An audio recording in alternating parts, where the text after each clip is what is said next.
lanjut ke alat barat itu udah sampai. Tapi jalan urutannya. Oh iya, ada kapalnya ya.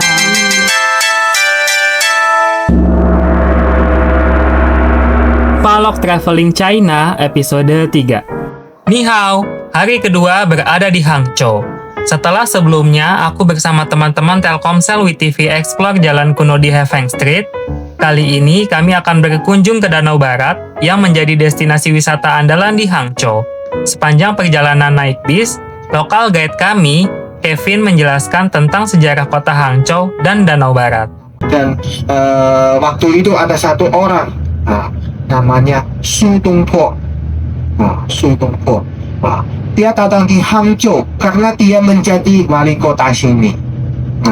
Dia main di Danau Barat. Tetapi main di sini pemandangannya cantik, tetapi bisa mencium ada bau sekali. Kenapa? Karena waktu itu Danau Barat penuh dengan bunga teratai. Bapak Ibu mungkin di bawah air itu lumpur. Dan waktu itu Danau Barat penuh dengan bunga teratai. Di bawah danau ada lumpur kurang lebih 1,5 meter. Banyak lumpur. Jadi waktu itu Danau Barat bau sekali. Jadi kemudian wali kota bilang, memang Danau Barat cantik sekali, tetapi kita di sini merasa tidak enak. Jadi dia suruh orang datang di Danau Barat, ambil lumpur dari danau. Dan kalau seperti penjelasan Kevin, Danau Barat dulunya kotor dan bau karena penuh dengan lumpur dan bunga teratai. Su Dongpo yang menjadi gubernur Hangzhou pada masa dinasti Song akhirnya memerintahkan orang lain untuk membersihkan lumpur di Danau Barat. Berkat terobosannya, Danau Barat akhirnya bisa bersih dan indah seperti sekarang. Su Dongpo memegang peranan penting dalam perkembangan sejarah kota Hangzhou. Ia sendiri telah 2 kali memimpin Hangzhou, yakni pada tahun 1071 sampai 1074 dan pada tahun 1089 sampai 1091. Selain dikenal sebagai pejabat, ia juga merupakan seorang penyair, seniman kaligrafi, pelukis, Taois, Buddhis, dan Konfusianis. Beberapa puisi terkenalnya bahkan membahas keindahan tentang Danau Barat.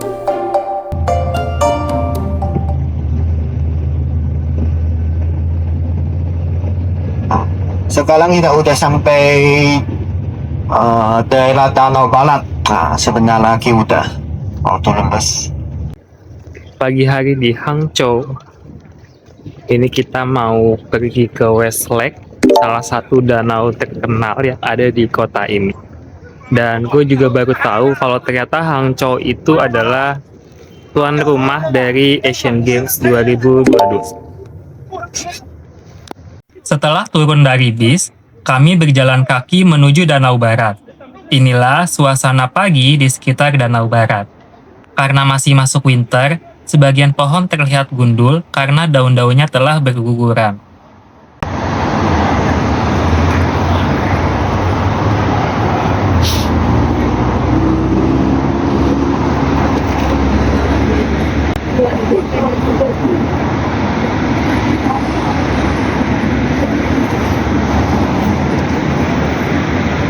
Meskipun salju tidak turun, hawa di Hangzhou terasa sangat dingin. Makanya, aku memakai pakaian tebal seperti jaket, sweater, dan shawl supaya tidak kedinginan.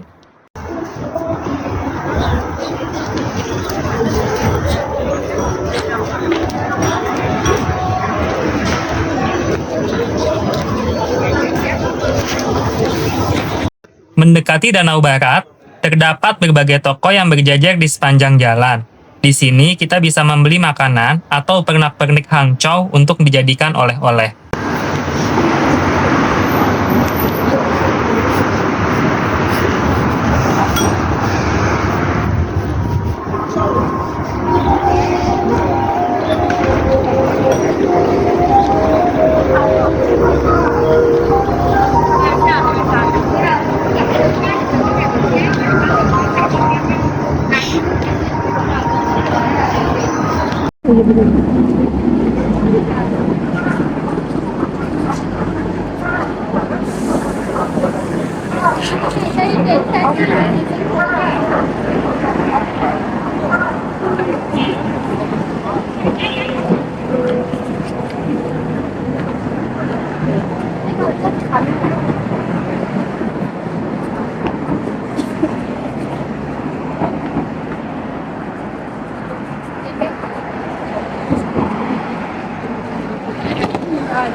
大家想韩国。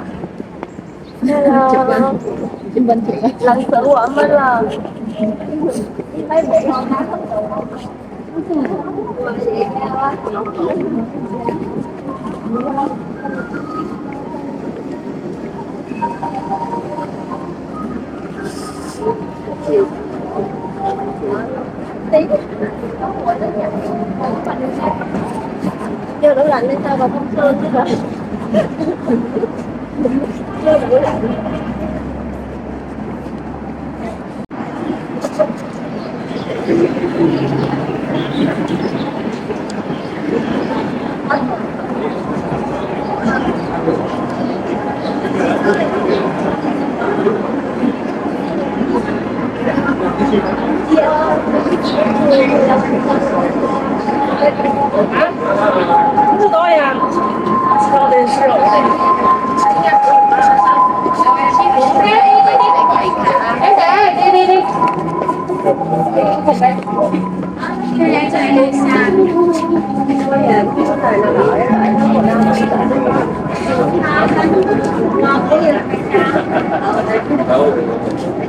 这个要来一点吗？烤肠、关东煮、开箱，小笼包要来。 Zaman dulu orang itu kan belum terlalu forming sekarang ya.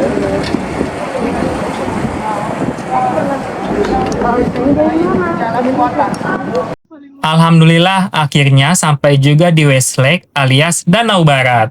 Baru sampai saja, kami langsung disambut dengan matahari yang bersinar dan pemandangan danau yang begitu indah.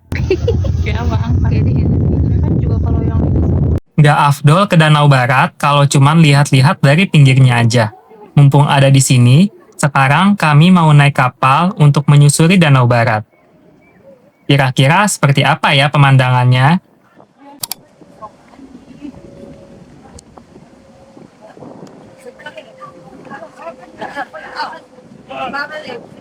Nanti naik satu-satu sambil jaga ya. Oke. Ya, baik, silakan.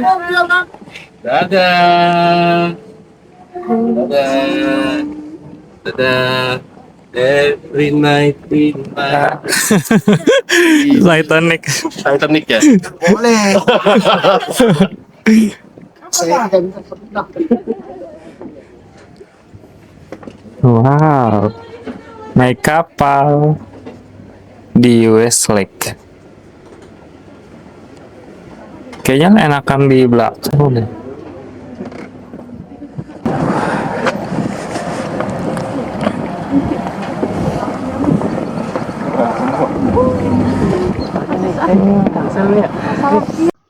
Nah, ini dia pemandangan Danau Barat dari belakang kapal. Ini kapalnya belum jalan ya, Pals? Kayaknya nunggu banyak penumpang dulu, baru setelah itu berangkat. Di belakang kapal, aku sempatin diri untuk foto-foto.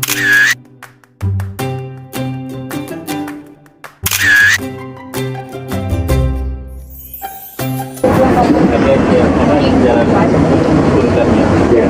Berarti jam 19.30. Saya schedule dulu supaya itu. Kalau penuh langsung jangan tapi apa? Oke. Sudah mau jalan Bapak Ibu semua. Kurang lebih 40 menit. Nah, dari sini naik, dari sini turun. Oh.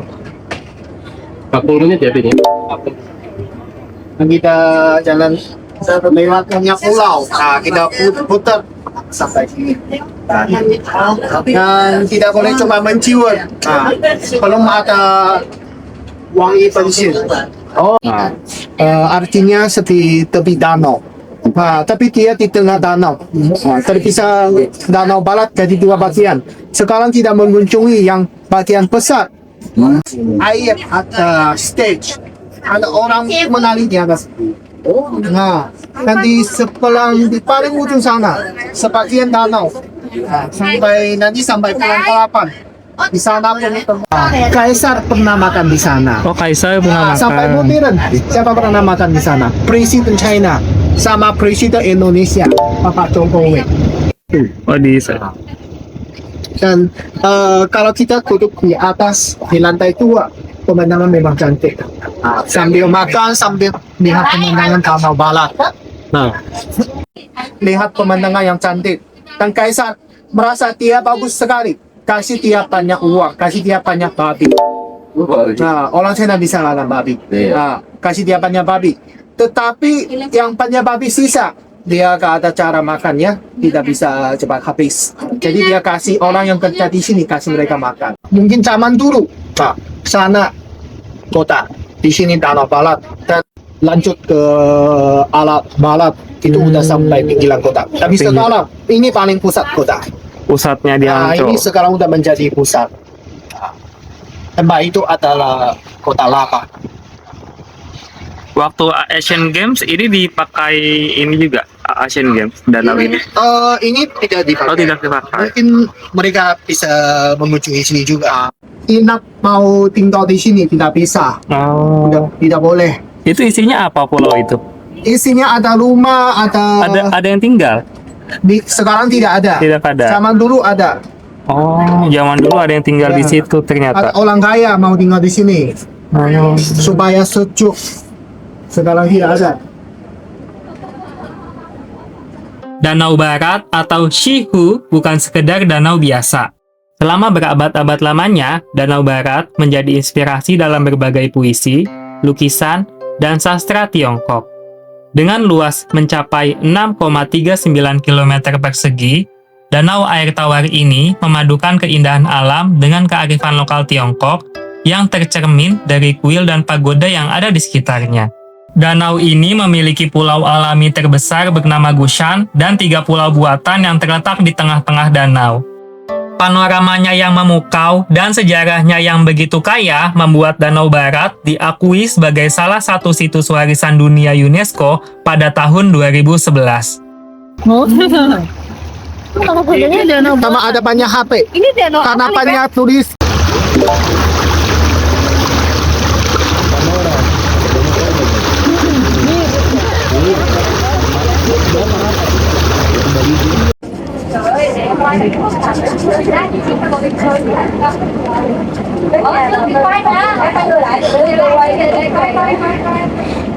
Di Danau Barat, kita bisa melihat pagoda Leifeng yang legendaris dari kejauhan.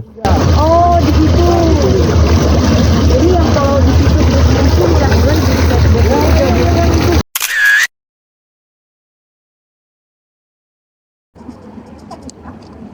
Oh iya, ada kapalnya ya.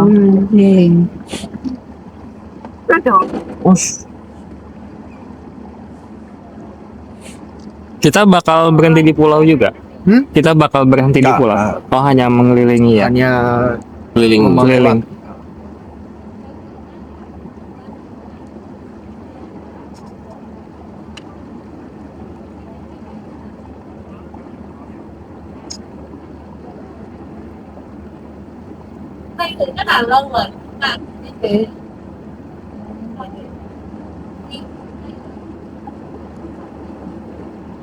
Soalnya lucu banget. Oh, lucu Kayak banget ya. kerajaan gitu ya, kayak sampah kerajaan. Beda yang ini. Bentar dulu.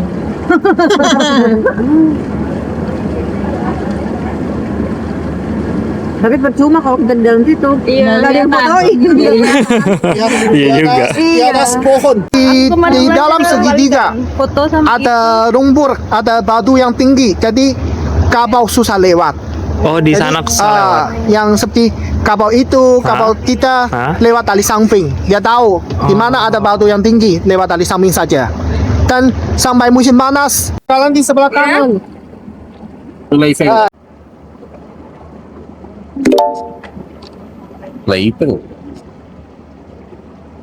Dari jauh. Iya. Tinggi. Oh, besok sana sebelum ke Shanghai. Iya. Iya. Gini. Ya bisa ya masuk Instagram. Wah, ini mah ini lebih mahal. Oh, itu lebih mahal. Banyak orang. Banyak jual kalau itu. Kalau ini berapa yuan? Ini fotoin. Ini buat kita 100 yen Per 10. Satunya. per orang. Satu orang. Nah, 10 orang 100. Teman-teman lihat sesuatu yang menjulang di sana? Itulah pagoda yang dibangun di dalam Danau Barat. Total ada 3 buah pagoda setinggi 2 meter yang juga disebut sebagai 3 kolam mencerminkan bulan. Yang menarik, keindahan Danau Barat beserta pagoda inilah yang kemudian menjadi inspirasi dari pemandangan di pecahan uang 1 yuan. Gak disangka, kedatangan kami ke sini gak hanya sekedar jalan-jalan, namun juga napak tilas ke lokasi yang ditampilkan di mata uang China.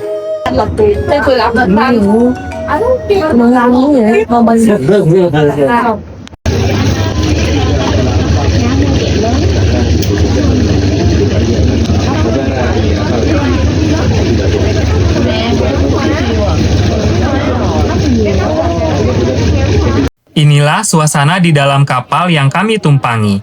Selain kami, ada juga turis dari negara lain yang kalau diperkirakan sepertinya berasal dari Vietnam.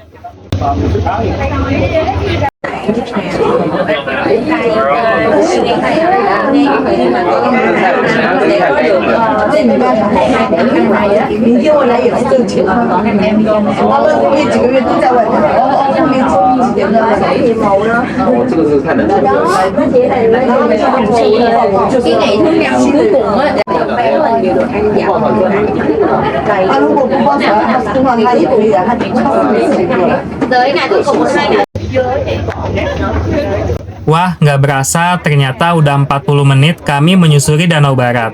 Saatnya kami turun karena kapal sudah berlabuh di tepi danau. Xie.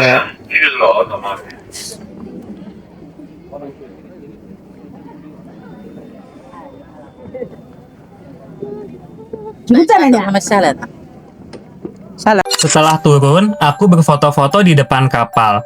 Kapan lagi menyusuri Danau Barat yang indah ini?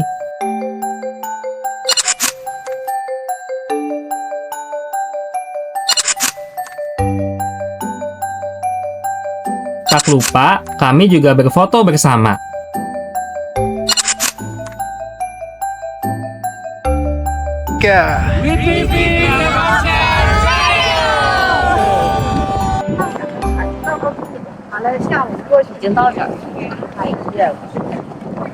Selesai naik kapal menyusuri Danau Barat, kami berjalan menuju bis untuk pergi ke destinasi berikutnya.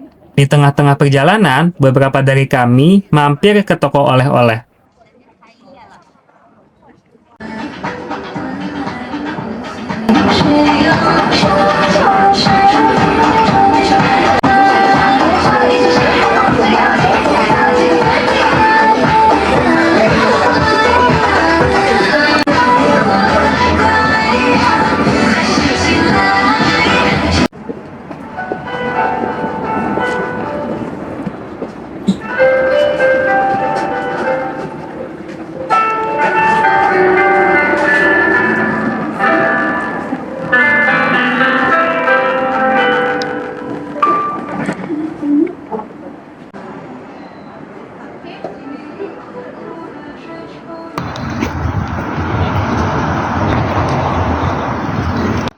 Setelah membeli oleh-oleh, kami lanjut berjalan kaki menuju bis. Teman-temanku ada yang membeli teh, sementara aku hanya membeli beberapa cookies aja.